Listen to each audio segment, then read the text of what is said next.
My mom just texted me. Wait, Chuck E. Cheese has lore? This is Historical Events That Don't Make Sense. My name is Raeann, and I'm here to explore all the weird, wacky, and just plain mysterious things that have actually happened throughout history. And today we are reading the dramatic and sad history of Charles Entertainment Cheese.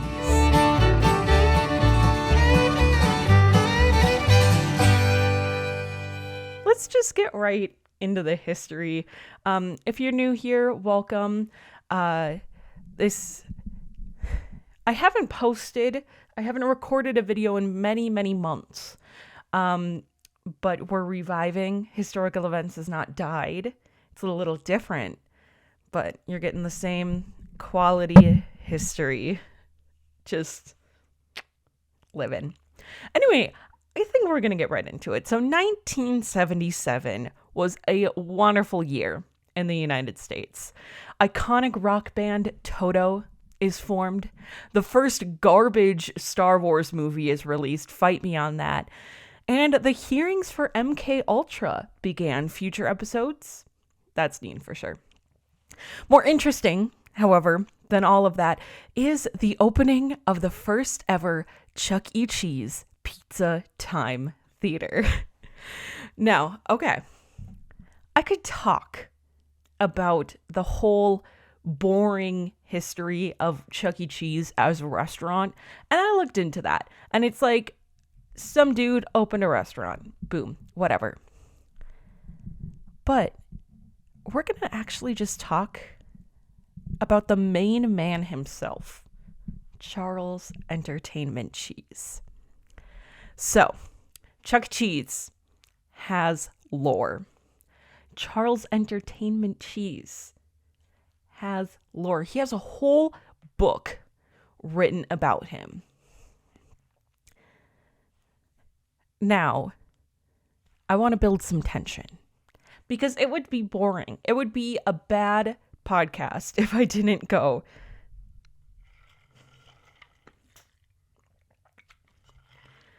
If I didn't build tension and go right into the main event. No. There is actually some origin stories of every single member of the Chuck E. Cheese band. Now, if you haven't gone to Chuck E. Cheese in like years like I have, like I completely forgot that there were like other members of the band, and I had even growing up, I had no idea like who they were. They were just like some characters. Also, my mom texted me again. Who cares? It's fine. She'll probably come down here. She's just asking me if I want chicken, which oh no, that's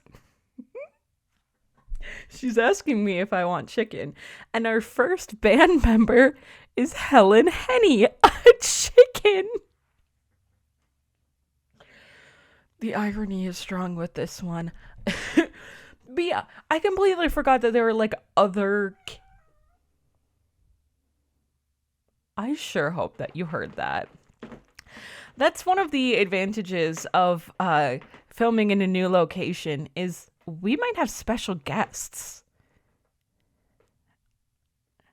Do you want to come say hi? Hi. This is Mac. You can kind of just see her tail. Come here. If you're watching the video version, there's a cat. Don't show your butt to the camera, please. For God's sake, censor it! Censor it! And she did. Hey, sweetheart. Oh no, why did I bring her up here? Because now she's going to stay up here and rub on things. Yeah, you can sit.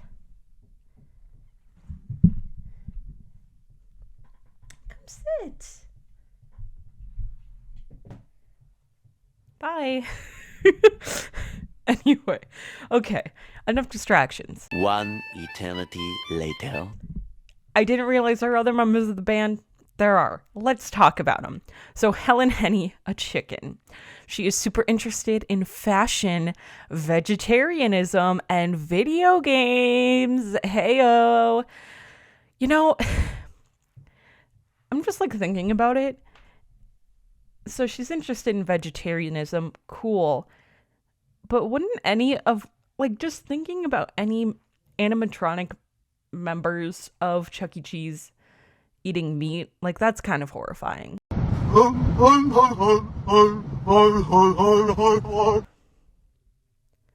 Like, everybody would be vegetarian in that universe, but they have, like, pepperoni and sausage pizza. We're not gonna think about it. Anyway, Bestie Helen, she got bored because she was absolutely demolishing her brothers at video games because she's a queen. So she went to an arcade, but no kids wanted to play with her because she was too good. Nobody wanted to lose to her. And it wasn't until a little mouse came up to her and posed a challenge. And of course, Helen smashed that challenge because she's better than anybody at video games. I just have a quote from the last part of her bio. So, quote, "Their chemistry was undeniable. Brown chick wow wow. And from then on, the two became very close friends." But then it goes on to say, and when it came time for Chucky to recruit a new singer for his band, well, guess who he called? So we're going to go into who he called next. And that was Jasper T. Jowls. And it's super important that I mention that he is the hound pup son of Jenny Jowls. No idea who Jenny Jowls is, but Chuck's BFF is Jasper. They met when Chuck was on his way to Nashville to perform Happy Birthday for some random country singer's son, unrelated to Jasper or Jenny. And so on that trip, Chuck ran into Jasper, who was just sitting playing his bass guitar. And they got to talking because talking to strangers is something you can do when you're a man. Chuck was mentioning his purpose for travel, and Jasper was like, bow, bow, bow, and played a bass line for Happy Birthday. And Chuck knew talent. He saw Jasper's immense talent right away, and the two became besties and bandmates.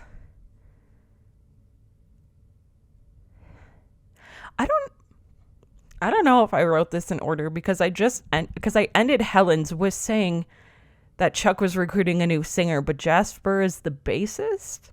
So that was a fucking lie. We're gonna ignore that. Okay, so next is Mr. Munch, which I'm gonna look him up. Okay, so he's the grimace looking guy. Put him right here on screen if you're watching on YouTube, which you should. So he is the band's keyboardist, and he's actually an alien, and he found some interest in a weird planet called Earth. And so he made his way to New York City. And once he got there, he got himself a nice slice of pepperoni pizza. I mean, I guess he's an alien, not an animal.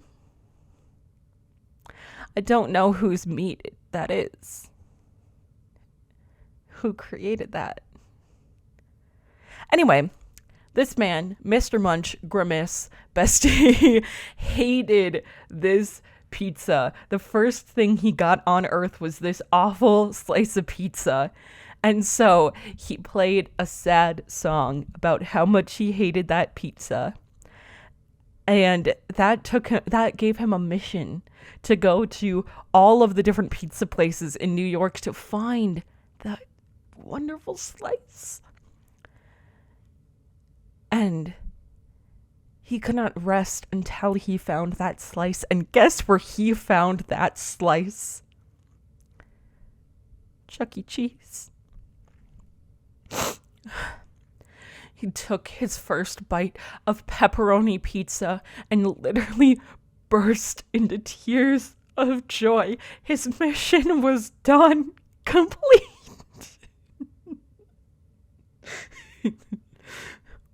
And then the band started to play. And Mr. Munch was like, bruh, y'all need some keyboards in that song. It's so much funny when I'm just like kind of live reacting to it because I don't remember any of it. So, without consent from the band, he just jumped on stage and started jamming. And the folks loved it so much that Chuck and the rest of the bandmates invited him to join. Okay. Now finally, we have the last member of the band, Pasquale, the chef. We're going to say it's Pasquale, sure. But he is an Italian immigrant. And when he was a newborn baby, his family immigrated to the U.S. And so his parents owned a pizza restaurant. So Pasquale literally had pizza making in his blood. And he had dreams to become the best pizza maker / entertainer in the world. And I don't know where that entertainer part came from, but he did. And one day, he had a chance encounter with a mouse, and his life changed forever. And according to this source, that is, quote, a whole nother story. So let's get into that story. Boom, boom, boom. It is time, the time that you've been waiting for. The true lore of Charles Entertainment Cheese himself. I still remember, I mentioned it's been a while since I wrote this, but I remember when I was writing it and looking all this up and discovering that Chuck E. Cheese had lore. Okay, I was at work and totally wasn't doing what I should have been doing because I was doing this. And I was crying. Okay, you're delusional. I hope that it's as good as I remember. I'm going to be reading to you from the storybook directly. And it's called The Story of Chuck E. Cheese. And if you are watching on YouTube, then there will be some visuals. It is an illustrated book, and I will put the images on the screen. Here we go. Get your popcorn, get your snacks. Here we go. Once upon a time, a little mouse moved into the Saint Marinera's orphanage. He loved to play games with all the other orphans, but most of all, Chuck E. loved learning to play music. Did his parents abandon him? What happened to his parents? That is not described. He especially loved the song Happy Birthday because I shouldn't laugh at this. I shouldn't laugh.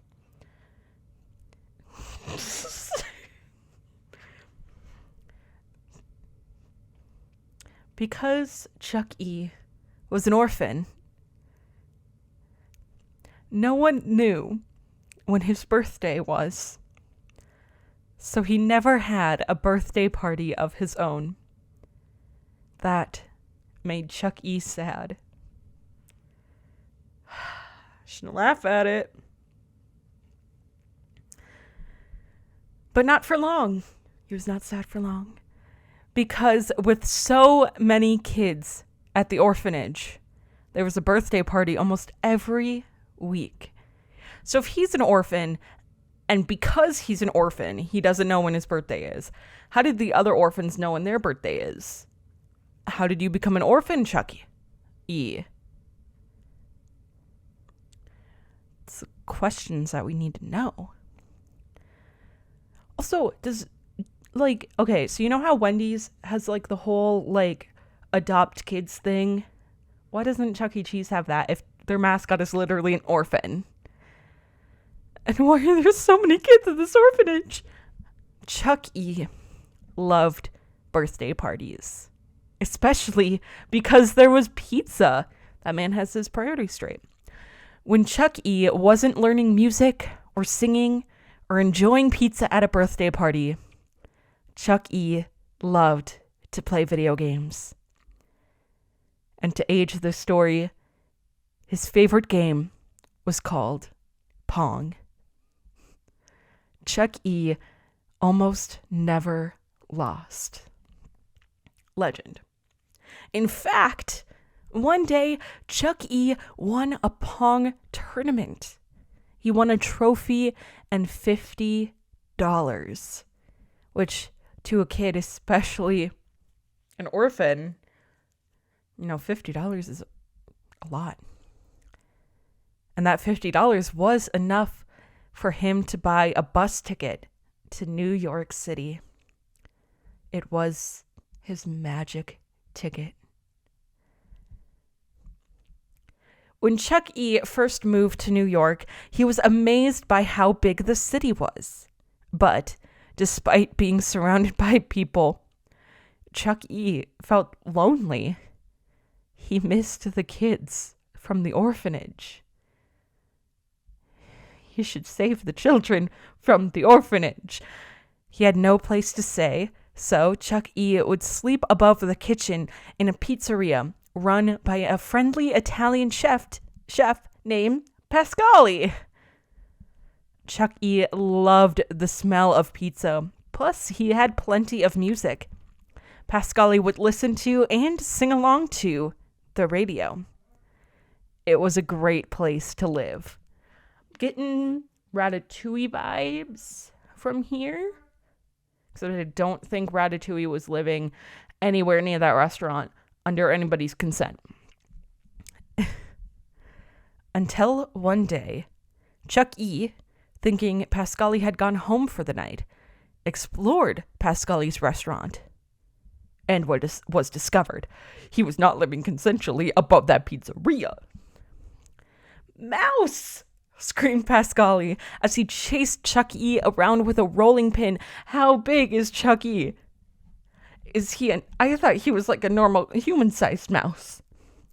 Pasquale had Chuck E. cornered, his knees knocking from nerves. Chuck E. couldn't think of what to do, so he did the one thing that always made him happy. He sang, "That's creepy." Pasquale was so shocked, he dropped the rolling pin.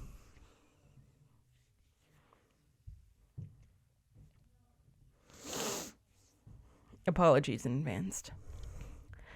"A mouse that can sing? My restaurant is saved. I'm gonna make you a star." The story is like written in like it says like, "I'm gonna make you a star," so I think that it needed to have a bad Italian accent. Even though if he was an immigrant and he moved here when he was a newborn, would he have an Italian accent or would he have an American accent? Because I know like part of it like has to be your parents, but I know a lot of people like you would think.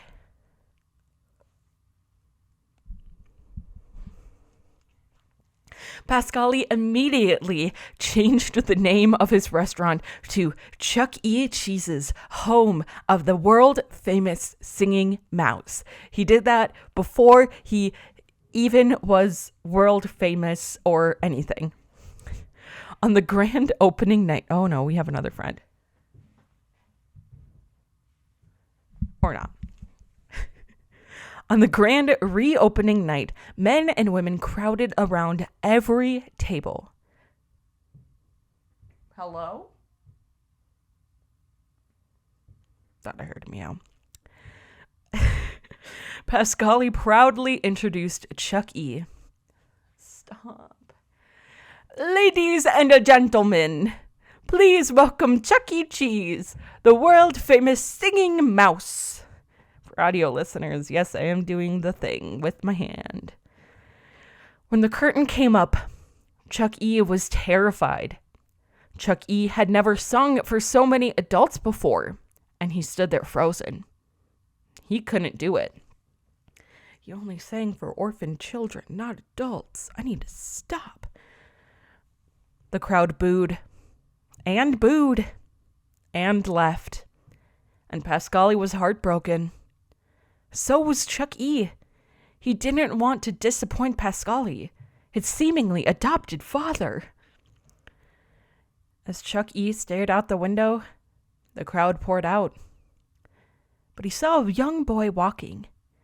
He was holding his parents' hands and smiling. But most important, he was wearing a birthday crown.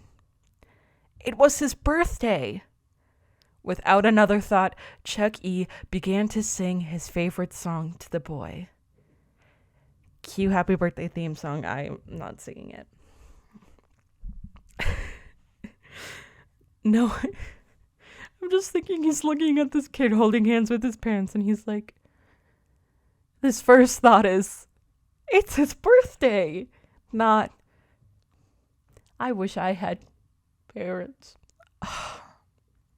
I gotta not do this. It's not appropriate.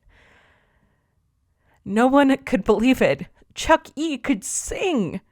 The family came in, Pasquale made them pizza, and Chuck E. sang all night, seemingly happy birthday over and over and over again, because that seems to be the only song that he knows. Other families walking by would join them. It was the best night ever. From that day on, Chuck E. Cheese's would never be a place for grown-ups. It would be a place where families could bring their kids, and they could just be, well, kids. Chuck E. Cheese's would always be a great place for birthdays. But more than that, it would be a place where every moment could be as special as a birthday. Time went on. Chuck E. and Pasquale were joined on stage by other friends. And Chuck E. even convinced Pasquale to bring in his other favorite thing. Games. And Chuck E. hasn't stopped singing or smiling since. The end.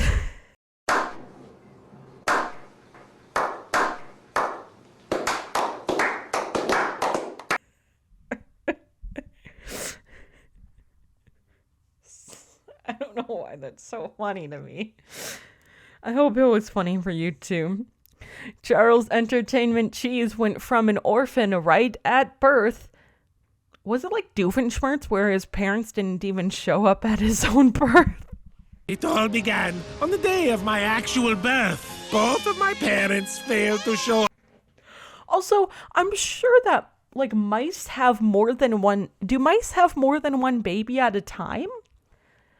Like, are mice the species that would like eat their young to survive? Like, did Chuck eat his siblings and maybe his parents?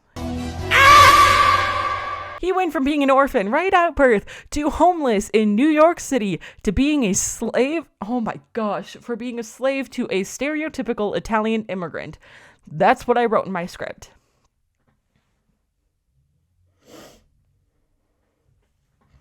It's not wrong though. It's kind of how it went.